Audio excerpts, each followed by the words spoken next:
My name is Ken Cook. I'm president of Environmental Working Group, but I'm here really today in my capacity as an individual who works on food policy issues, and I'm the chairman of the board of Food Policy Action, which we're launching today. I want to mention the other distinguished board members right off the top, because there's never been an effort in the food movement to bring together such a diverse group of individuals who bring a breadth of experience and a depth of experience on making things happen in Washington and being passionate about the food system and the public interest in it. So let me just quickly, it's in the press release, but I want to mention these distinguished individuals.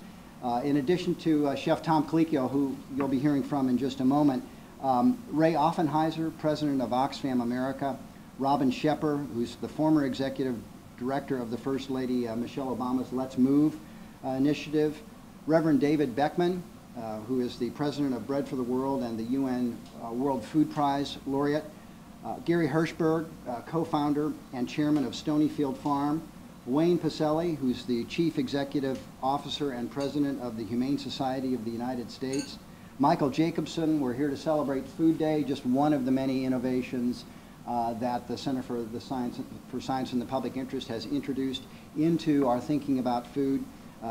Michael's on the board. David Murphy, who is the founder and executive director of Food Democracy Now!, and he's the co-chair also of the Yes on 37 campaign in California. Mia Dell, the chief lobbyist for the United Food and Commercial Workers. Navina Khanna, who's the co-founder of Live Real, and John Boyd, we've worked with for many years, who's president of the National Black Farmers Association. John had to cancel at the last minute. He was hoping to be here today, but was unable to be. And we have, I just want to also call out some of my colleagues, Chris Campbell, who's done the farm subsidy database that a lot of you reporters have used for many years. Well, he put this together too with the graphic design help of Amon Anderson at EWG, so handmade in our shop.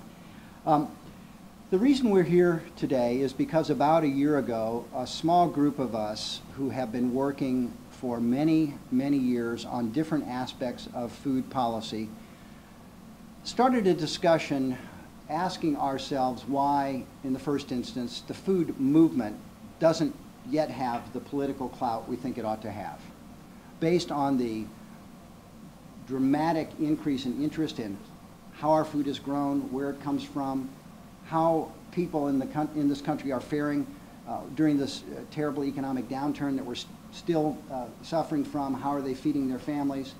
How are we treating animals on the farm?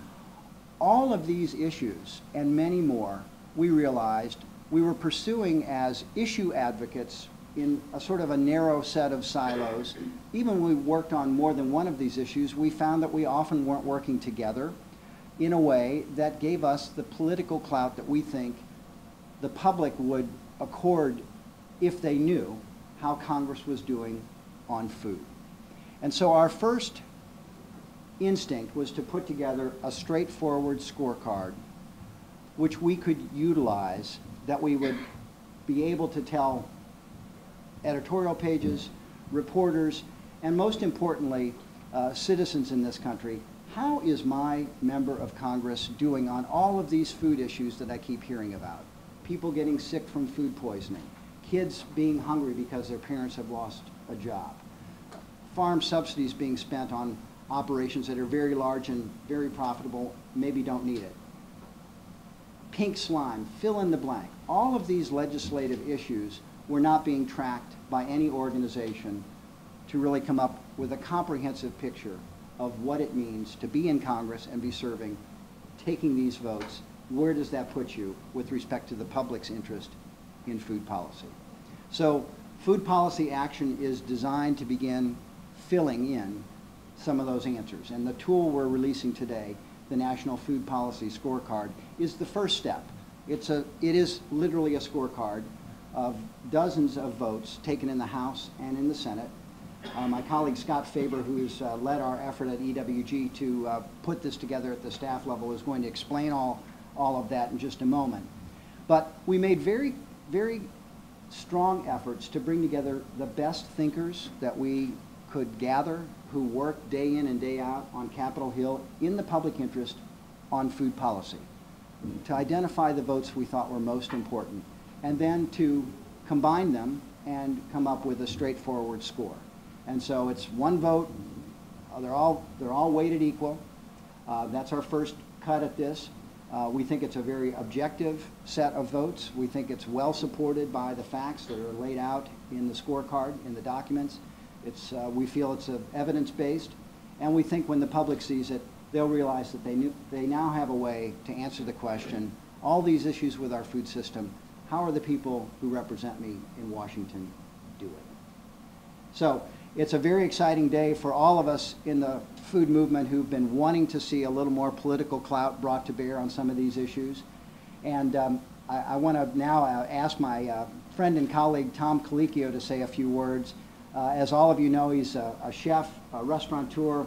He's also the head judge for Top Chef, Bravo TV, and I have to say I've seen Tom testify before Congress, and if you've seen the look on the face of contestants in Top Chef when they had a bad souffle, and Tom was explaining that to them, that's pretty much how members of Congress looked to me when he was explaining, as he testified, just why it was that we needed to be taking care of hungry kids and hungry people in this country. That was the same look on their face. And at that moment, I thought, if there's ever any chance to get Tom Colicchio involved in an organization that keeps track of Congress, I'm going to make sure I take a shot at it. And he's here today as a founding member of Food Policy Action. Chef? Thank you, Ken. Thanks. Happy Food Day. It's Food Day. Happy Food Day. It's fitting that we're in Jose Andres' restaurant because he's been such a champion of food issues in D.C. and around the country.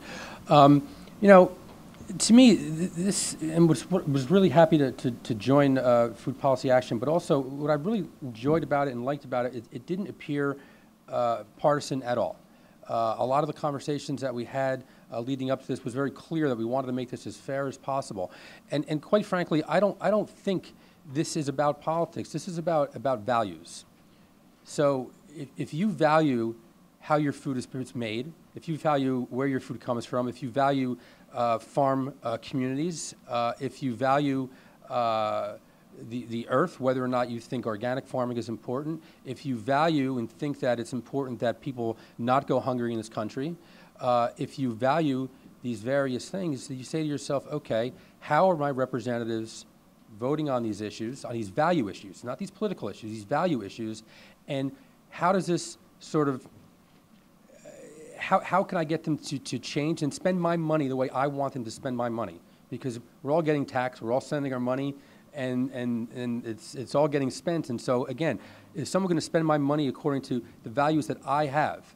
And so to me, what's great about this is as a consumer of information, I had no idea where to go and find this information on how our politicians are voting on, again, these value issues. And so having a place, a website, having a group that you know has these your values in mind, and a place where you can go and see how all these votes are, not only how they're being voted on, but actually see what they're being, what the policies are that impact all these things that are very important to us. And so I'm just thrilled to be part of what's going on here.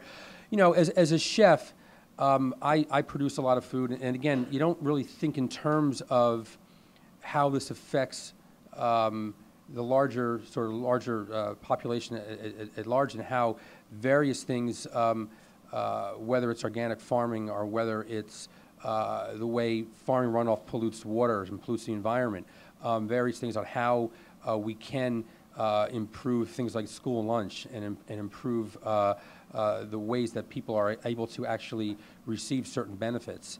And so when you see all this in action and you see these various votes and how they're voted on, it just you know, just connects the dots. Again, it connects your values and how they're being voted on, and how our elected officials are sort of, again, voting our values, but also a way to hold them accountable. Because I guarantee when they start seeing some of these scores, some people are going to be shocked. and some people are going to really start thinking about how they're going to vote the next time a food issue comes up. You know, the other thing to keep in mind, again, talking about politics, the modern food safety net was brought together by Senators Dole and Senators McGovern. They came together and just saw, and again, it was a film that they actually watched, a film called Hungry in America that they watched and were outraged that people, young children, were starving in this country and pretty much wiped out hunger in this country. And so, again, this isn't a partisan issue. Hunger should not be a partisan issue. Farming shouldn't be a partisan issue. What is important to us shouldn't be. It should be, you know, what is important to us as Americans, and hopefully this will get groups together to do the right thing. Thank you.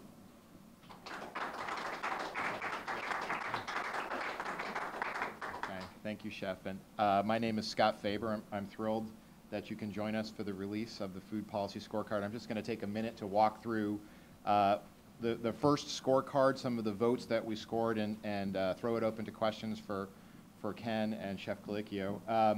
And as you've heard, the scorecard was developed by food leaders to help identify those legislators who support policies that make our food safer, make our food healthier, make our food more affordable and accessible, and who support policies which ensure that food is produced in ways that treat animals humanely, treat food and farm workers with dignity, and that our food is produced in a way that minimizes impacts on the environment.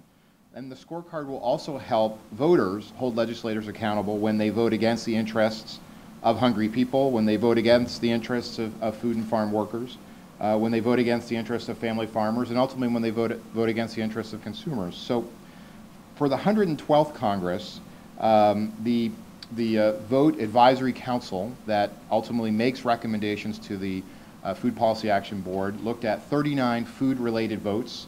We have a couple of members of our council here, and ultimately decided to focus on 32 votes for the initial scorecard, 32 votes taken by the full House and full Senate, including proposals to cut nutrition assistance, to increase food safety funding, to repeal important farmland conservation programs, votes to weaken environmental regulations of farms, votes to cut programs that help link consumers with local farmers, votes to end ethanol subsidies, votes to support organic farmers, votes to support labels on genetically engineered food, votes to link farm subsidies to stronger environmental standards, and votes to subject farm subsidies to means testing and payment limits.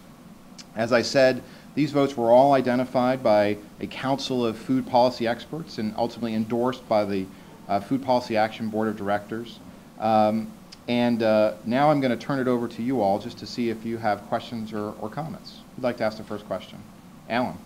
Alan Bearden from Bloomberg News. Looking at your scorecard, you give 50 perfect scores and 3 zeros. Of the 50 perfect scores, 49 are Democrats, although you have Joe Lieberman. Yes. All 3 of your zeros are Republican. Is it safe to say that from the perspective of your organization, as a general rule, voting for Democrats is better for food policy? No. And although Democrats tended to score better than Republicans, many Republicans scored higher than average scores.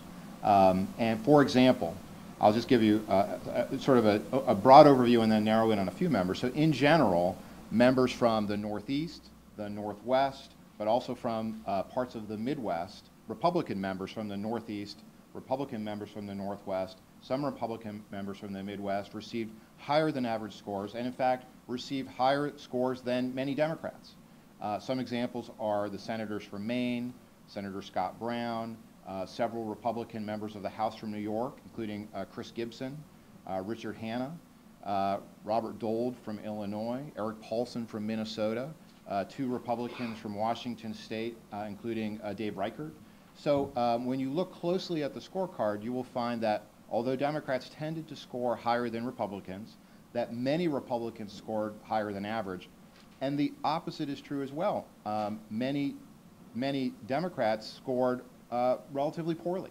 When you go through the list, you'll see for yourself. But I think it underscores that there's progress to be made by members of both parties, and there's real leadership being demonstrated by members of both parties. And just the last thing I'll mention, Alan, is that although some Republican members scored poorly, some of those members were also members who were key leaders on critical votes. So for example, Senator Saxby Chambliss received a relatively low score, but he was a key leader of an amendment to the Senate Farm Bill to link farm subsidies to basic environmental protections.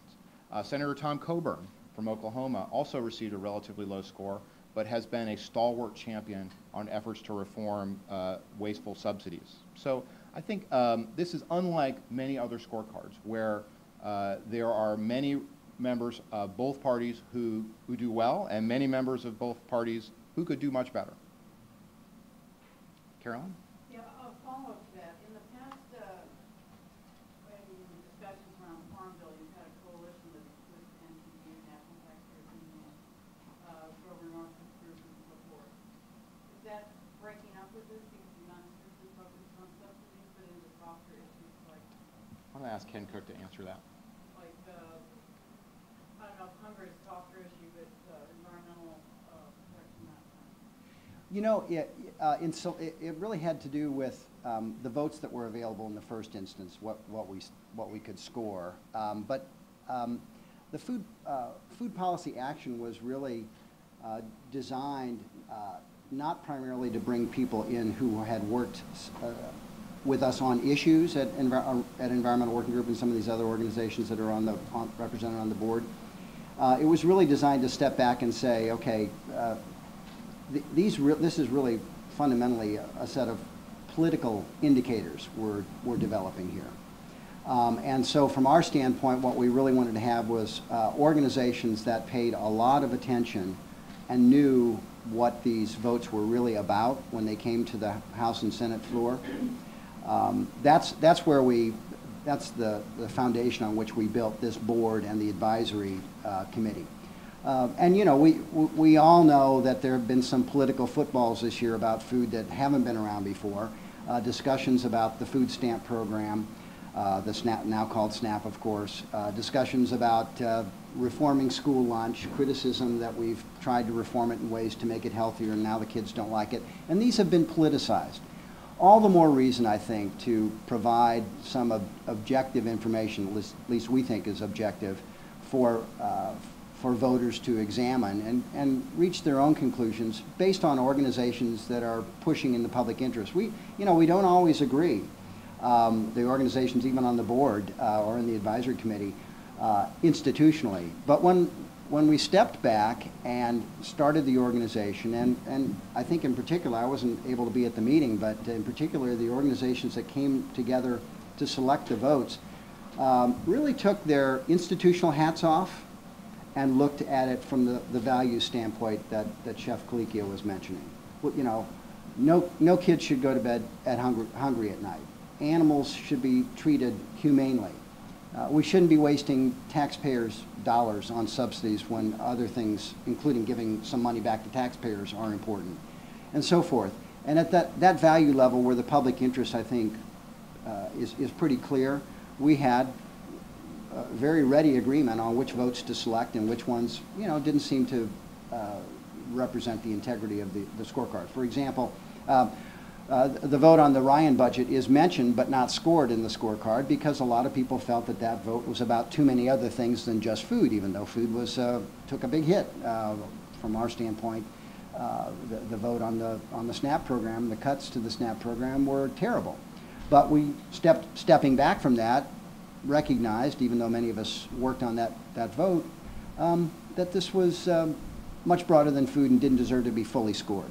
So I think as we started to make those judgments, we saw people really acting in their personal capacity, but with their professional experience and saying, you know what, I know what looks like and smells like and quacks like a vote that's in the public interest for food, and I'll take my institutional hat off and identify those.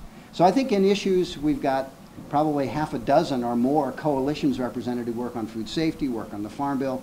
Individuals from all of those groups have participated in one way or another in this process, but they've not done it as an issue-based coalition.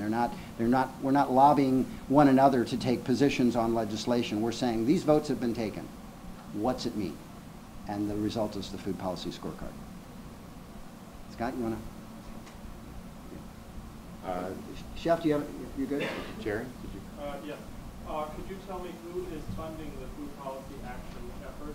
And also, you mentioned a council as well as a board. Are there names of the people who served on the council on your website? Yes. Why don't I answer that first? So we'll do a little quick tour. So if you go to the About part of the website, and scroll down, you will see the board and their names. Their affiliations are here for identification purposes.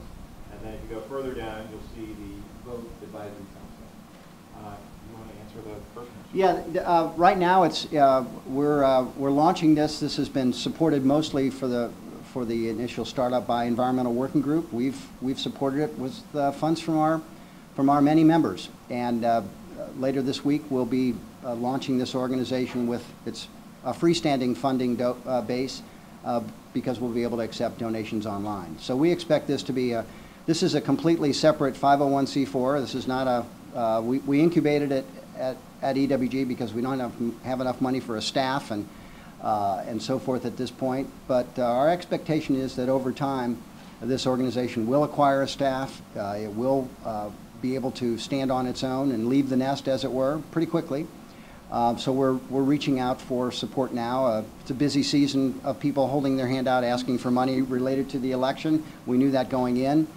So we just wanted to make sure we launched this. The budget was, probably in the range of $50,000 to get this far, ballpark figure. So we had a lot of time and effort donated by individuals who had the expertise to select the votes. Board members are serving, obviously at their discretion, and so that's how we got it up and running. But we are available to accept checks to Food Policy Action if anyone's inclined.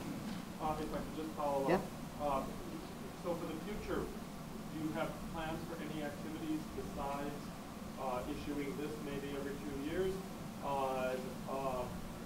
And do you have any plans to form a PAC? And do you have any plans to get involved in presidential politics? These are all great questions. These are all issues that I think the board will have to take up. We wanted to get through this cycle with scoring Congress. Many other organizations like the League of Conservation Voters, they have a PAC. They have other political and legal entities. They have endorsed in presidential races before. We haven't endorsed anyone with this scorecard, and we don't have a position on the presidential election as a board. We haven't done that yet. But I think down the road, as we start working on this more and seeing what the reaction will be, and we think it's going to be a very powerful reaction, those are exactly the kind of topics I think we'll be taking up. Let me just add one quick thing, which is that in addition to producing the scorecard once every Congress, the primary mission of Food Policy Action is to help legislators understand just why food policy matters. I think all of us sort of take for granted when we go to our cupboards or in our refrigerators, when we eat in restaurants, when we send our kids off to school, that our food's going to be safe, that it'll be healthy, that we'll understand what's inside it, that it's been produced in a way that treats workers with dignity and animals humanely. But there are myriad policies that ensure that the food that you're being served this morning is safe, that the food that you buy for lunch is affordable, that you're able to have access to healthier choices, and there's probably not one legislator who understands them all. And it's probably the case that most legislators don't know much about any of them. And so the primary purpose of Food Policy Action is to help legislators understand that this patchwork quilt of laws, rules, guidances have an enormous impact on whether or not food is safe, whether it's healthy, whether it's affordable, whether it's accessible, whether we're treating animals humanely, workers with dignity, whether the way food's produced impacts the environment. If there's one person, it's probably Jerry, who probably understands that quilt better than anyone because he has to write about it every day. So I think that's the primary purpose of Food Policy Action. Once every Congress, we'll be issuing the scorecard. But as Ken said, we'll be looking at other roles for Food Policy Action in the coming years. Ma'am. I'm Penny with CNN News. I wanted to ask, you said that it wasn't a partisan issue, these issues such as hunger, although some of them seem that they would be, but doesn't this in fact make it partisan to shine a spotlight on the political affiliations? And was there any analysis done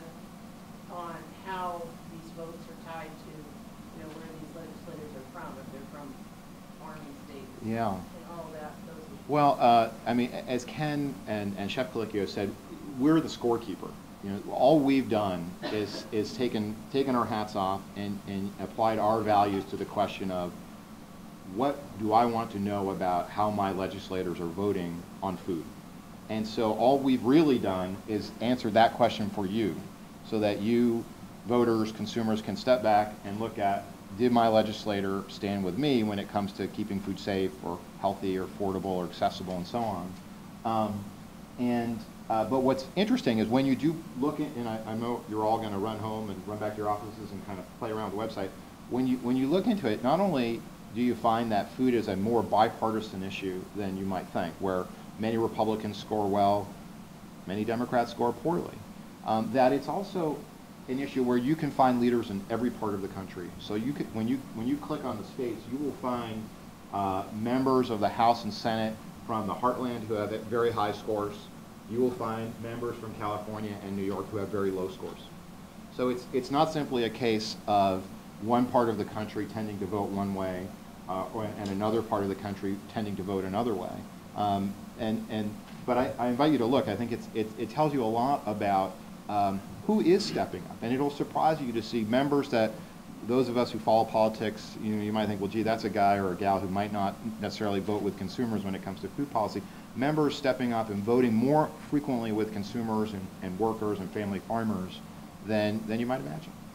If folks tend to go, Tom, come up. If folks, our representatives are voting along partisan lines, maybe now they won't. Maybe now they'll look at this and say, maybe I shouldn't do this anymore. Maybe I shouldn't just vote along party lines, and because I am getting rated on this now. So if I don't think, I believe we're not partisan at all, but I believe that if you're voting along partisan lines, it could change that. Stay up here. Stay up here.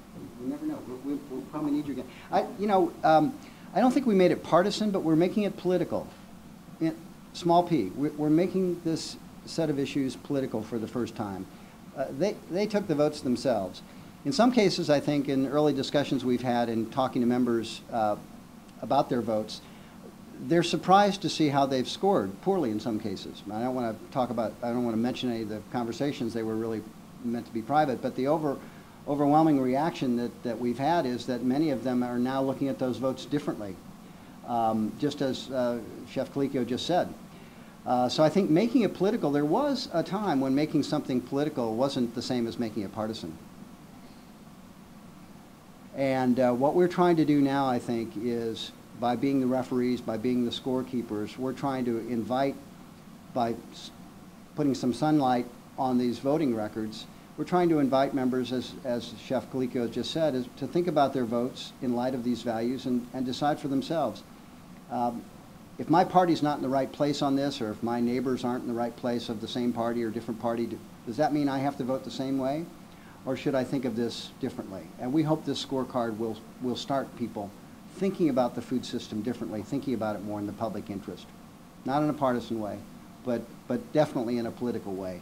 We vote for them, we elect them to office, they're up for election in a couple of weeks, and the public has a right to know how they voted on food. Okay. You go back to the first causes.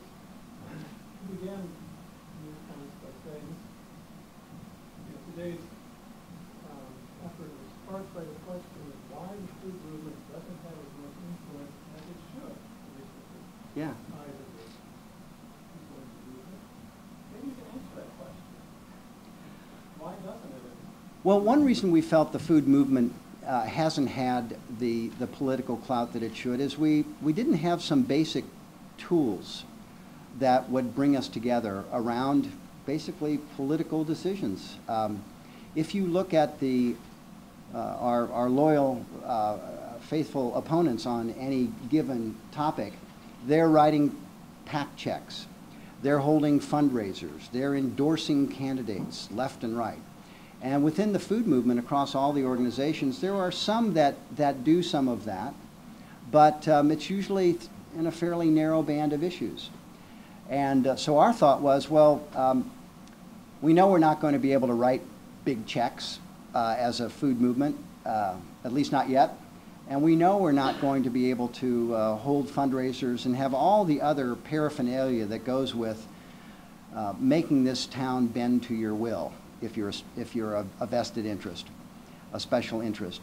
So we thought let's start with the tool that makes the most sense for the public interest. Let's start with a simple, straightforward scorecard.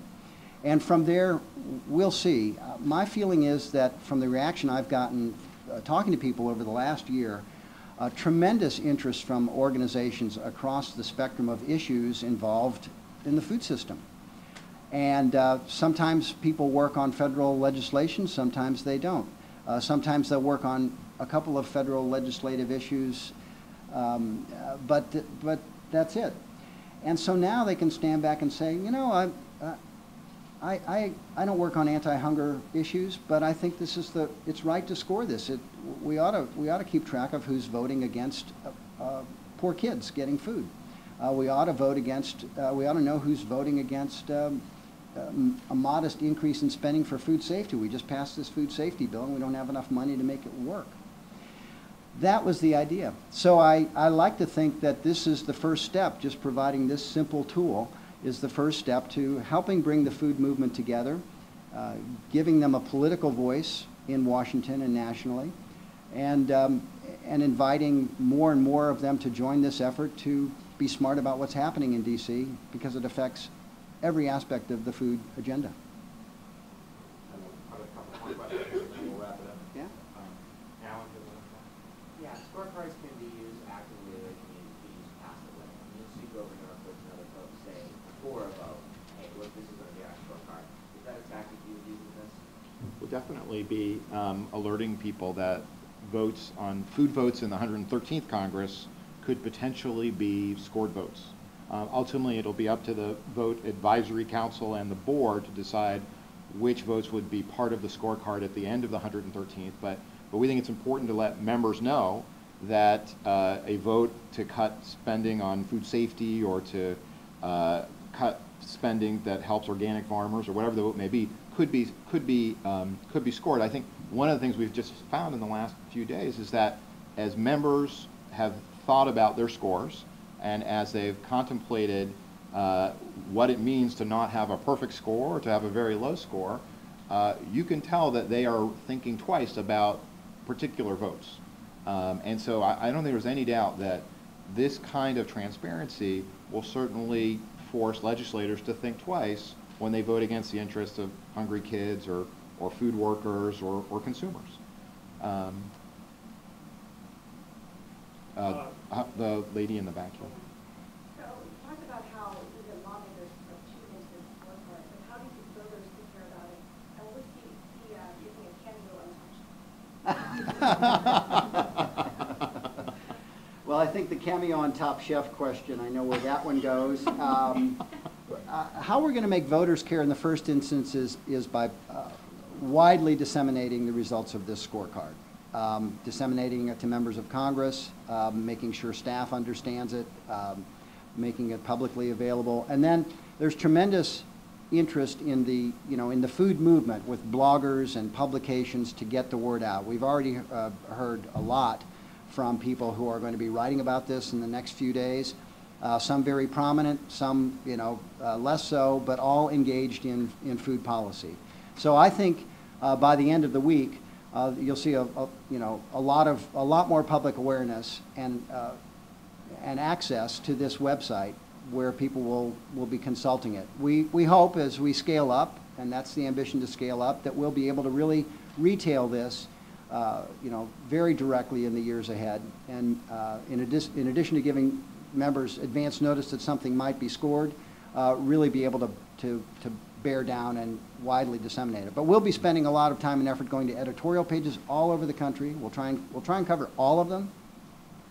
We're certainly going out to a very large list of reporters, and we're grateful for everyone who's come here today. Many more are going to be covering it that weren't able to make it, some of whom are based outside of D.C. So we're going to get the word out. We're going to, our supporters online, many other organizations are going to theirs to make them aware that this tool is available. We're talking about millions of people. So we'll get the word out. And I think all the evidence is that voters are really hungry for this, no pun intended, for this information. Sure. People are clearly voting with their forks, right? You've seen this huge surge in demand for organic. You've seen this huge increase in people shopping at more than 8,000 farmers markets. People are watching Top Chef. There's a whole network dedicated to food. Who could have imagined that even 15 or 20 years ago? So that energy, that excitement, that curiosity, that demand for healthier, safer, more affordable food is already out there. This tool will allow people to really figure out whether their legislators are standing with them when they vote on food issues. So that, I think it's really a question of how do you take all those people who've been counting calories or counting carbon and getting them to instead start counting votes. No, I don't think you can on Top Chef anytime soon. But we have tackled issues of hunger and school lunches on the show. When we were in D.C., we worked together with the school and had our contestants work to put out lunches with the budget that the schools have to work with. This season coming up, we're in Seattle and we shot at Fair Start. It's a hunger advocacy group, but they also, besides doing hunger work, they also have training for people who can get into the food service industry. One thing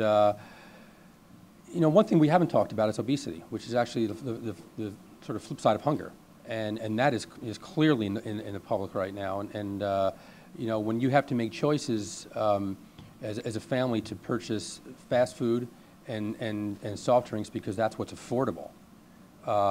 Not because they're bad parents, but that's all that's affordable to feed their children. And so if you have a choice between filling your kids up with junk food and soda or nothing, you'll probably choose the sort of bad food choices.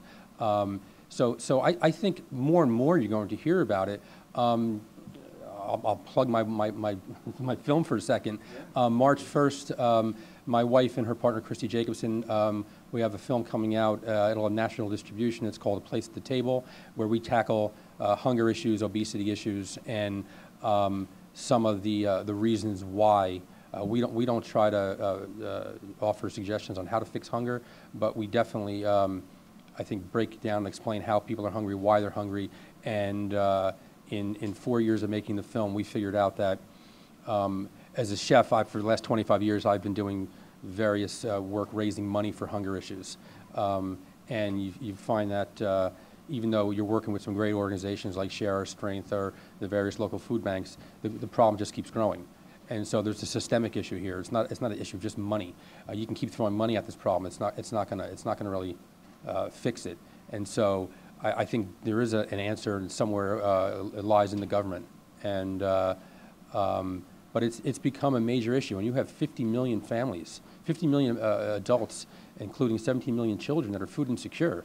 This is an epidemic. I mean, there's a problem here.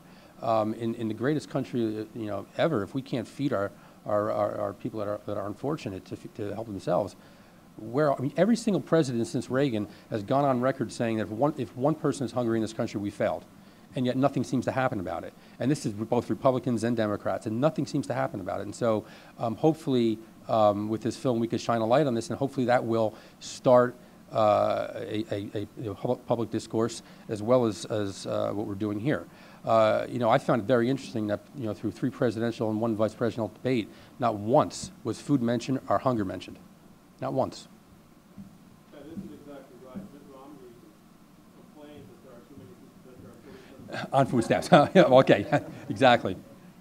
But he didn't say why. He didn't explain why. He never mentioned why his policies would change that. And so. Well, what he is saying is that Obama's economic policies are not correct, and therefore so many people are going on food stamps. Yeah, and I mean, I don't want to get, again, we're not here to talk about presidential politics. I'm just saying that in the debate, it wasn't mentioned. Now, the debate was, I mean, the questions never came up. Forget about whether the 2 of them mentioned it. The questions never came up. It's not part of the national discourse yet, and that has to change. Sir, did you have the last question? I just wanted to add one more thing to Alan's point. Not only maybe giving notice to members, but we think that the fact that this scorecard is out there is probably going to inspire more organizations, more advocates to press for floor votes, just so they can keep members, hold members accountable and engage where they are, even in instances where the vote might not prevail, just to begin establishing a record against which to build support for food policy reforms in the public interest going forward. So I think that's going to be another dynamic here, and that was very intentional on our part. We knew that that was the case, for example, with the League of Conservation Voters scorecard. That's the idea here too. So, yeah. Are you, by the creation of this organization, are you declaring yourselves to be the institutional food movement? And that these sets of issues that you've raised now are the issues of the food movement? And who is going to run this on a day-to-day basis? For example, when you say somebody is going to warn members that this vote may be scored, who's going to do that? Let me start by saying that all of the people who are serving on our Vote Advisory Council, all of the members of the Food Policy Action Board are doing so as individuals. Some of them are here. You're welcome to talk to them afterwards. All of those people are volunteering their time and their expertise by taking off their hats and asking what are the sorts of votes that ought to be tracked through scorecard. In the interim period, while we're raising the funds necessary to have a staff and ultimately have Food Policy Action stand on its own, EWG staff will be doing sort of the basic maintenance of working with our Vote Advisory Council and our board members to figure out which votes might be good votes to ultimately be part of the scorecard and to send a notice to Congress that this might be a vote that consumers would like to know about. But very soon, Food Policy Action will have a staff, its own office, and will be standing on its own 2 feet. And I think that answers your question, Jerry. I think the one thing that and Chef Colicchio started to mention this, was that it's part of the evidence of why food policy needs more attention is just the really unbelievable record. I mean, maybe unbelievable is the wrong word, but the disappointing record that the country has when it comes to food. Right now, 50 million households are struggling with hunger, including 1 out of 4 kids. 50 million households in America are struggling with hunger. 1/3 of adults in America are obese, and nearly 20% of our kids are obese. More than 20 million Americans simply lack easy access to healthy choices. We are not doing. Millions of Americans get sick every year from foodborne illness, preventable foodborne illness, and about 3,000 die. I mean, we are clearly not doing enough as a nation to address our big food-related challenges. So I think part of what